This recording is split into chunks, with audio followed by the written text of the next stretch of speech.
I'm Kinley Walsh-Lawler, President and CEO of Parks California. Across California, parks are places where nature and community come together. Through Arts in California Parks, artists and culture bearers are creating murals, performances, and cultural programs with local organizations that reflect community stories and deepen our connections to these landscapes. From music in neighborhood parks to murals that celebrate heritage, these projects remind us that parks are more than just open space. They're living galleries of creativity and belonging. Learn more at parkscalifornia.org/arts.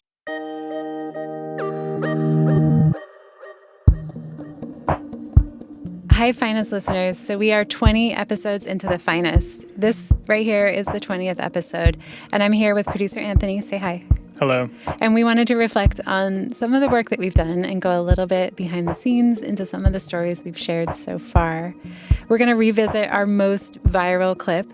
That one came out of one of our earliest episodes, and we're going to check in with the musician featured in it, Julianna Zachariou.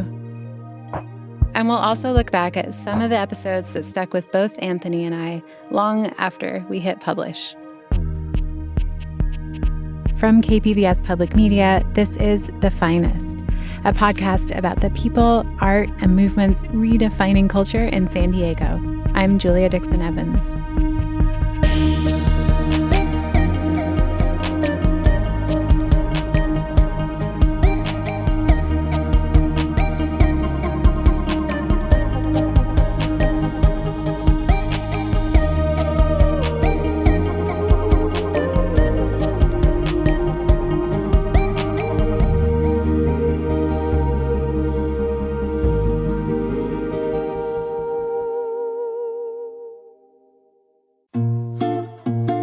Hi, I'm Dr. Rachel Jans, Associate Curator of Modern and Contemporary Art at the San Diego Museum of Art. We're presenting a landmark exhibition of Eduardo Chillida, a visionary sculptor who transformed the way we think about form, space, and material. Eduardo Chillida Convergence is the most expansive U.S. presentation of the artist's work in nearly 50 years, bringing together monumental sculptures, delicate works on paper, and a virtual reality experience of his iconic Comb of the Wind installation on the Basque coast of Spain. Eduardo Chillida Convergence is on view now through February 8th, 2026 at the San Diego Museum of Art in Balboa Park. Learn more at sdmaart.org.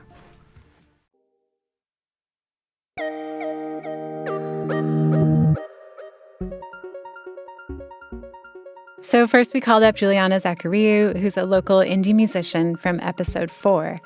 We had talked to her about the economic realities of streaming and the complicated relationship that she has with Spotify. And after the episode launched, a KPBS reel went viral. Like 1 million people saw it. And we wanted to ask Julianna about that. Hey, guys. What's up? My friends. Thanks for joining us again. It's really good to see you and to hear your voice. So we're going to be just like reflecting back on the season, and we wanted to bring you in because you're our skills. You're our best friend. Yeah, you're our podcast's best friend. I better be. We have a list ranked on MySpace. It's on our whiteboard. Number 1 right now. Damn, that's huge. That's huge. Okay, we had this viral clip of your podcast of you talking about how much money you made on your song, Subway Song, with 5-something million streams. How were you feeling when that clip went viral? I had never had anything with that much reach. It felt like necessary and helpful, and a lot of people found it to be helpful. I also wish that the thing that had taken off was something I had made and not how much I had made off of a thing that I had made. It felt very vulnerable. I mean, doing the podcast was a little vulnerable, which I was totally down for. But I felt nervous, and I didn't want people to feel sorry for me. I think it was the thing that I mainly felt. Got a lot of people being like, wow, I heard your podcast. I'm so sorry. And I was like, damn. But, it's, empathy, which is good. So when an artist has like 5 million plays on something, you expect okay, they've made it. That is a successful artist. And so I think people were sharing it. People were commenting. You and I were texting back and forth as this was happening. I know that your wife, Becca, was involved. Becca did some she did some offense. Yes. And there was at one point, I think I was like, tap out if you need to. There are so many people in here defending you because there were people who were like, what were you expecting? Get another job. Write a better song. That was a big one. Like, really, most of the comments were positive. Totally. But obviously, I zeroed in on the negative ones. Anthony, can you read a couple of the positive ones? Yeah, let's get the positive ones. This interview is awesome. Way to go. Crying heart emoji. Got a lot of those. Thank you for the education and profoundly important message for working musicians. Quote, sick of being savvy, quote, felt that. My homie. It really tells us something about social media where it's like, it seems like in order to go really viral, it helps to be a little bit controversial. Something has to be wrong. Yeah. Totally. Like, it has to spark like debate or anger. And I mean, this is, arguably one of the worst problems in our society today. But I assume that must have a lot to do with like why this took off. Oh, totally. I just wanted to talk about a couple of the negative things that people said and like how it's hit me. The not fun part. Probably know word for word what you're about to tell me. Go on.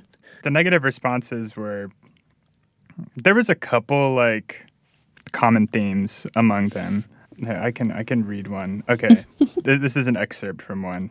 She had to do crowdfunding and direct fan support, ? The tragedy. Most people will have to work 10-hour construction jobs to fund their art. This one was crazy. Interestingly, though, this guy kind of shifts gears there and says, luckily... It's a very... Yeah, it'll be okay. Her music is so good. It's only a matter of time till everyone will stream her. It was kind of a roller coaster, but there was a few like this that reminded me of the expert that we talked to for Shua's episode. It was this guy, David Hesmondal. He talked about how like there's this archetype of the struggling artist that people think is like important or something, where it's like if you're an artist, you should like suffer basically. Like we glamorize it. Yeah. We glorify the poverty of it. The struggle. It's very strange, the struggling artist archetype. I don't like it. I don't like being in it. I mean, I think within the industry, people are less inclined to give a leg up because it's like, if I worked this hard to get here, I'm not going to just make it easy for you. Like, you've got to do the same thing.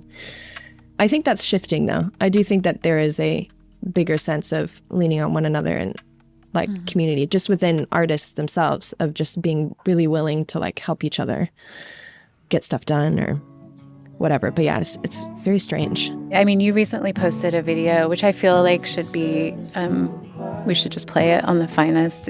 Shua was singing backup to, and Dreamer. Jordy Cersei. Yeah, Jordy Cersei. Yeah. We're singing like the harmony on Dreamer. The way that artists support each other is pretty magical.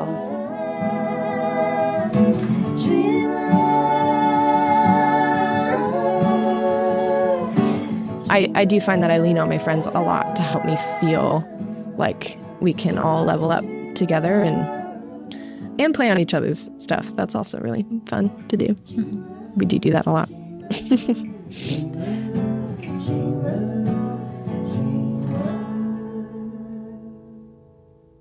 I think one of the benefits and maybe challenges from that clip being so visible and pervasive in my little, corner of the internet, I feel like people have seen me be a public critic of Spotify.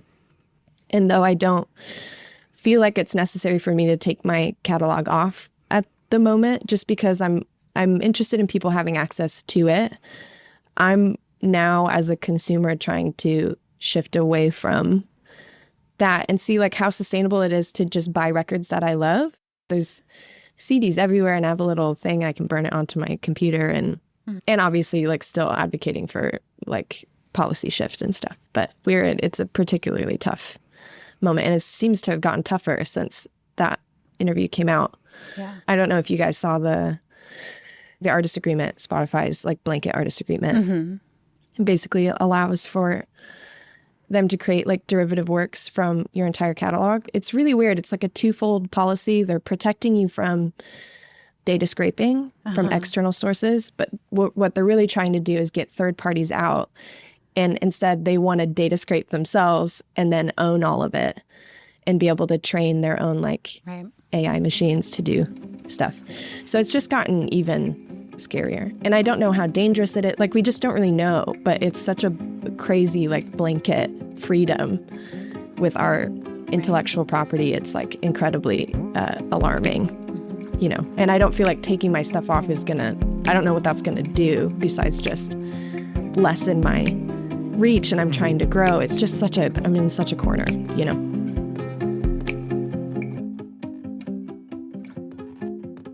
Yeah, you have a new single, Dreamer, Dreamer. You've been doing like this really incredible social media push about it. Like, how has that been? How is bringing a single out into the world right now feeling?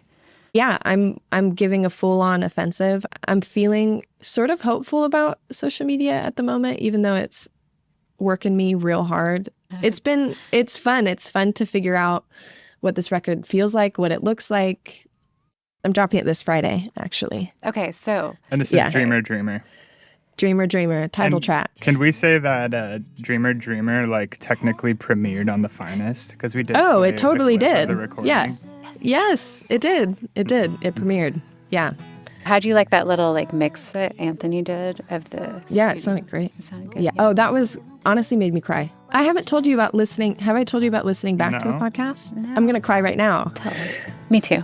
I've just never had like a long form picture of what my career has been and who I am as an artist. And I felt so moved and inspired by my own story. And it's really hard to stop and take stock and feel proud of yourself and feel like you have a view of what the last decade of working has done, because you're just so it's just one day after the next.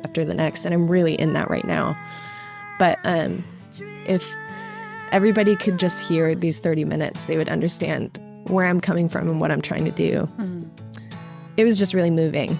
And really that transition from me playing Dreamer into the track really did it. That brought it home, and I was just crying so hard in the car. It was amazing. So thank you for making me. I struggle to feel like legitimate, I think, when you're outside of the traditional ladder and you don't have that cool label or whatever. You feel like you're sort of the baby the whole time, and it made me feel like this is my real job, and I really appreciated it. And I think the beauty again. I think the beauty of your story, Julianna, is that as much as we were able to go like so granular on your career, it was still really relatable for people, even if they weren't artists.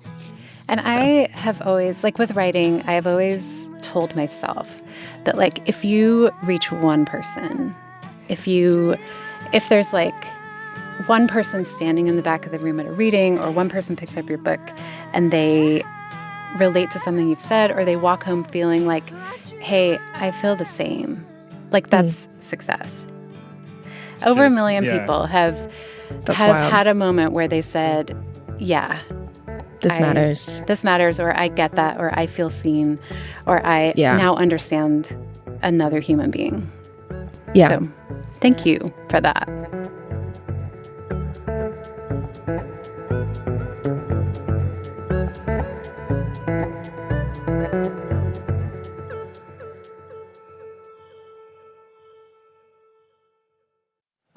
Here in Southern California, we know all too well the devastation wildfires can cause. That's why our mission is to stop the next one before it starts. I'm Brian D'Agostino, leader of SDG&E's Wildfire and Climate Science team, and we've built one of the most advanced wildfire prevention programs in the country with a team of world-class meteorologists, using artificial intelligence and real-time weather data, all to help keep our communities safe. We're also building a stronger grid and using public safety power shutoff when necessary because, believe me, I've seen firsthand how unpredictable wildfires can be. But here at SDG&E, we face that uncertainty head-on to help keep you safe. Learn more at sdge.com/wildfire safety.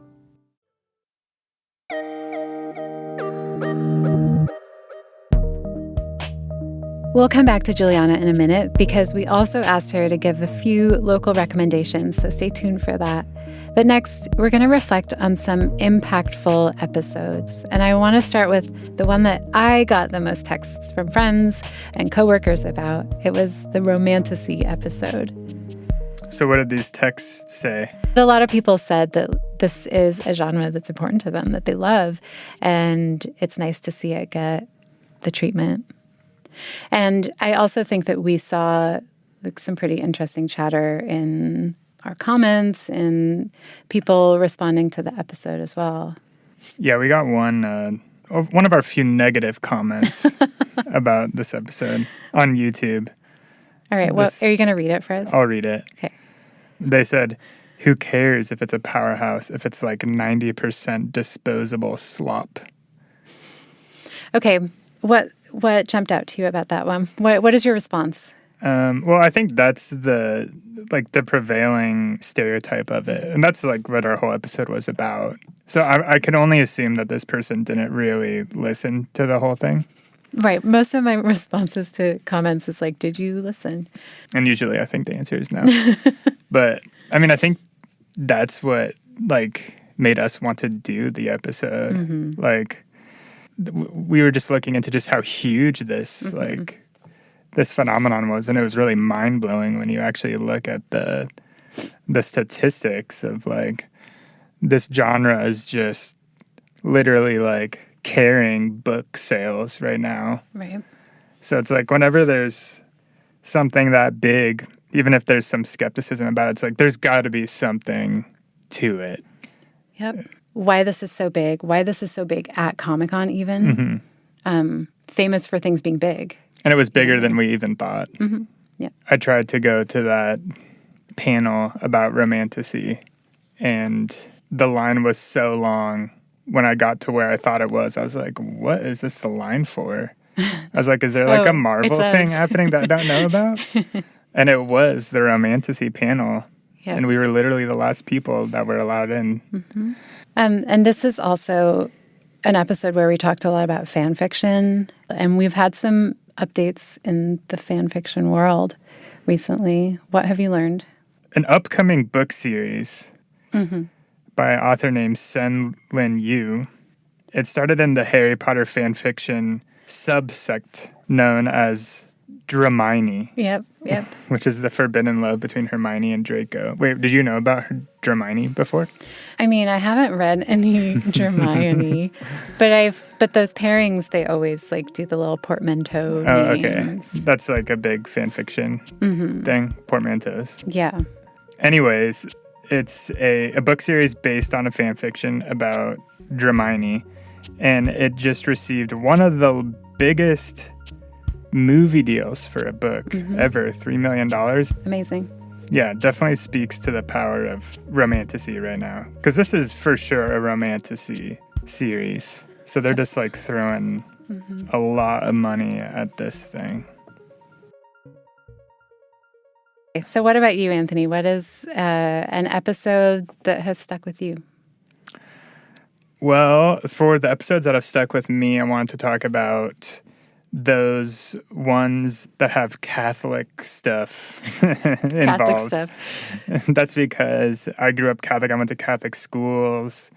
And so Our Lady of Guadalupe, like, I was very drawn to that one from the beginning because it's just, Our Lady of Guadalupe is this thing that I've heard about so much through my life, especially being in the Southwest. Being a Southwest Catholic. And I feel like I learned so much just from the work that we did. Yeah, it just went so much deeper than I thought it would.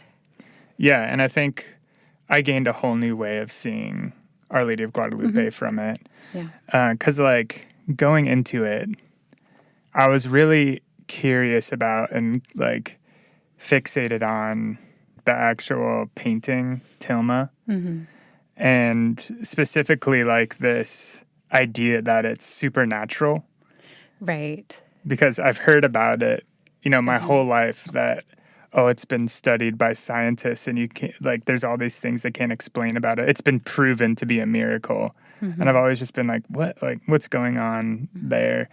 And so that didn't end up being like a huge part of our episode. But it was like something that we asked Jeanette. Yeah, we did. And Jeanette Rodriguez is the theologian and Our Lady of Guadalupe expert that we interviewed. Jeanette was telling us about some of the like evidence that the scientists have found. I think this is like the main thing I've heard in my life, but they say that like it should not have lasted that long. Like it should have eroded by now. Like the thing should have fallen apart, but it's still in perfect condition, which is a indication that it's a supernatural object. However, there are other scientists that dispute that and can see that there's been multiple touch-ups made to it. The anecdote that I found most interesting did not make it into the episode, but in the 90s, the head priest of the basilica down in Mexico was quoted saying that it's a symbol. It's not a real miraculous thing. And this was a big scandal in Mexico. And he resigned from his job as being in charge of the basilica after that. Interesting. But this is in a part of our interview that we did not include, and it was when we were getting very in the weeds of, is this really a miracle or not? Well, so they discovered 22 images across her eyes. There is even a Black or African woman in there.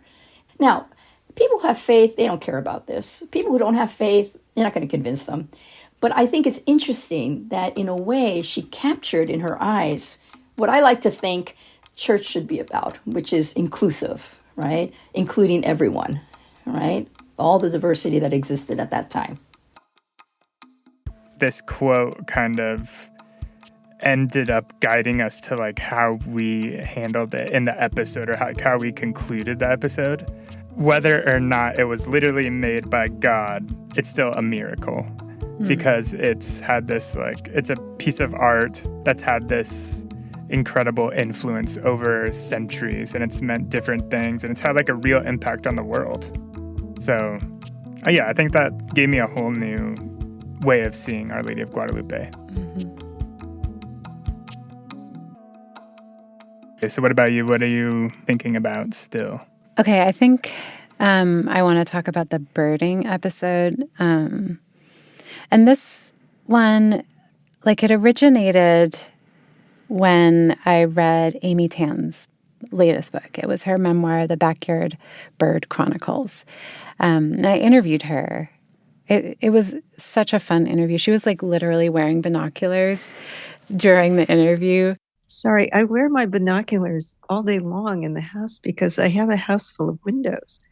And you never know when you're going to see a bird that's doing something really interesting.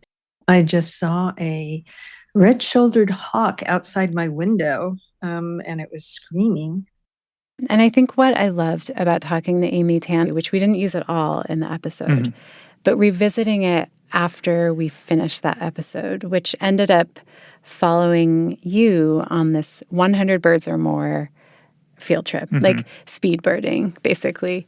And thinking about Amy Tan's approach to birding has been, like, I love it. She is a sketcher. Like, she will draw birds in a sketchbook as she sees them. And that is her log. That is how she tracks. So it's really different. It's like the antidote to this like eBird, Merlin tracking. Furious competition style. Like something that happens really fast. Like the idea of birding is like the meditative approach. And I think this is what I personally see. Like, I am a trail runner. I'm in these beautiful places. I see a lot of birders who are out and they're just like standing still. And occasionally we'll stop and be like, you see anything? Like, what do you see? And they'll tell us, but they've been standing there a long time. Like, birding involves so much stillness. And I think not just like physical stillness, but just like finding a sense of stillness. I downloaded the birding app after and have been using it. And it is very cool because there's like a Shazam for birds thing on there. Which I use all the time. Which is amazing. It's really cool. Yeah. But yeah, my friend was telling me that she specifically does not use the phone while birding and just birds with books. Right. Has like a fat book of birds of the region and like tries to find it. And so it's just, total like disconnection from technology. And I really like that. Like we maybe do a follow-up to birding where we're talking with like the slow bird movement or something, or, spend a little more. The opposite of the 100 yes, exactly. or more field trip style. But speaking of that, Anthony, we do have some updates, and I want to start with Rick, our bird guide. Yes. My bird master. Who, as of the episode, was in like third place in San Diego. Can you tell me what his count is now? It's been months since. All right, we're going to go on the eBird website and see where he's at now. I'm like nervous right now. Drum roll. Species leaders. Okay, Rick Grove is in fourth. Oh. Nancy Christensen is above him. Oh, Nancy. So when we published the episode, he had 339 birds on his Your list. Yeah, so now he has 355. So that just shows like how much it slows down as the year goes on. Yeah. So he's in fourth place, 355. I mean, he said that his real ultimate goal is to get to 400. So he's got 45 to go. I wonder if they hang out. Oh, for sure, yeah. All four of them. Okay, before we go, we're going to do a quick round of what we're loving in San Diego right now.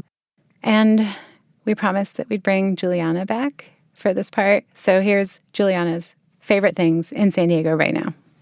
My friends have a shop called Best Bud Home Ec.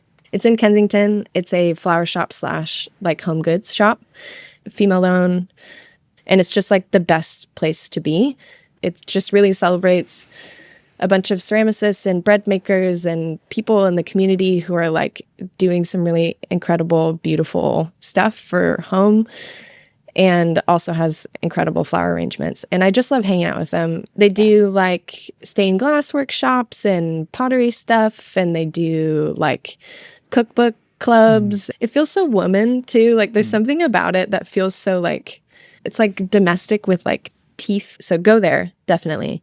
I've also really been enjoying the Bud Kearns Memorial Pool at Morley Field, which is where I go to swim. And when I'm overwhelmed with album stuff, I go there and swim laps in the sunshine, and it is the best. And it's only like $3 to swim. Hit me up. I have a punch card.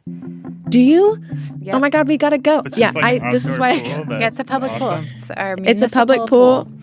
It's perfect. It feels so 90s because it's like, like old ladies showering in the locker room, and we're all just out getting some physical fitness and some sunshine, and it's the best. Yeah, I love it here. I love it here. Amazing. So, Anthony. Yeah, On's Electronics Repair. They opened a new location in Ocean Beach, which is where I live. So it's following their theme of like naming their store that thing that has nothing to do with ice cream. It's amazing though. That ice cream is so good. It's in my top 5 all-time ice cream places. I have a list of those. It's definitely in there. But it's just really fun. Like they have a lot of cool old electronics in the way that it's all arranged. How was the line? How long did you have to wait? I went on a Saturday night at like 10:50 p.m., which is the last 10 minutes before they close. Is that your pro tip? Yeah, probably. Yeah, Stay up because I've seen at almost every other time I see a very long line out the door. It's like mind-blowing to me how long people will wait for that ice cream. Although it is a testament to how good it is. So go at 10:50 p.m. if you can. That's my advice. Nice. I love going to Convoy. It's one of my favorite things about San Diego so far. And our editor, Chrissy, has given me many great recommendations for there and elsewhere. But I just love Tasty Noodle House. I just can't stop going to Tasty Noodle House. Every time I go to Convoy, there's so many choices. but I want to return to Tasty Noodle House. Their noodles are amazing. Their soup dumplings are amazing. I just love when I go to a restaurant and I get something that's like weird, I guess, something that I've never seen before, but I love it. That's my favorite kind of experience. And I got this thing that was like pork belly, but then there was also like, I do not know how to describe it, but these like clumps of tofu skin. It's very strange, but it was good. Yeah, those are mine. All right. Mine are kind of born from necessity, I guess, right now. I've just had it feels like I've had a lot less time to myself. And so the first thing to go is these like long, luxurious trail runs in the mountains. Like I'm just not doing that hour-long drive on the weekends. But I've been going almost every single weekend to Penasquitos Canyon, which is probably the closest long trail that I can find. There is this single track trail. No mountain bikers are allowed on it. There's even like a little curb blocking them. And it's kind of hidden, but it's all shady. It's beautiful. And I love a good single track. So I've been spending a lot of time there. And food and drink-wise, I've been making coffee at home a lot more lately. And we usually get Dark Horse or Bird Rock beans and make espresso. But I recently went to Yipao Coffee. It's in University Heights. It's attached to Kairoa Brewing Company. They're this Colombian couple roasting Colombian coffee, and it was so good. Like, it's not often that I will even notice that we've, like, changed the bag of beans, right? So it's, like, all Colombian because they're from Colombia. All right. I need to get some of that. So before we go, I think everybody should know that if people leave us a comment somewhere, we like screenshot it and read it out loud to each other at our desk. Yeah, we like them. We love comments. Give them to us, please. And here is one that we got. I don't know. I really appreciated this because it felt really validating. Sometimes I think a lot about the bigger themes that we have in like the threads that connect the episodes. And it was just great to see that somebody had recognized that. This is from Nicholas. As much as I delight in learning about San Diego's creative scene, what resonates most with me is the themes of living a purposeful life present in the last 2 episodes. It's been a minute since I've been inspired by a podcast. Excited for the future episodes. Thanks, Nicholas.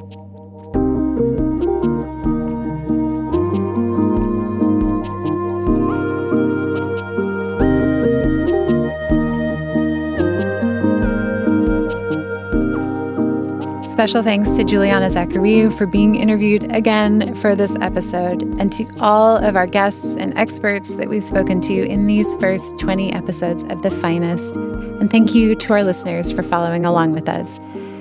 Anthony, thanks for doing this. You're welcome. It's my job.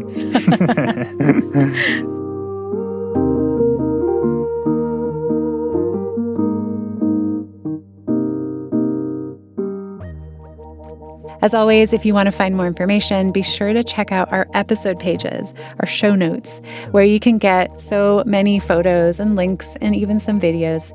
And if you want your own comments to be read out loud by us at our desks, or maybe even in a future episode, you know what to do. We're off next week, but we'll be back in 2 weeks with the story of a San Diegan who has achieved an astonishing feat, visiting every single country in the world, becoming the youngest person ever to do it. I'm your host, Julia Dixon Evans. Our producer, lead writer, and composer is Anthony Wallace. Our engineer is Ben Redlosk, and our editor is Chrissy Wynn.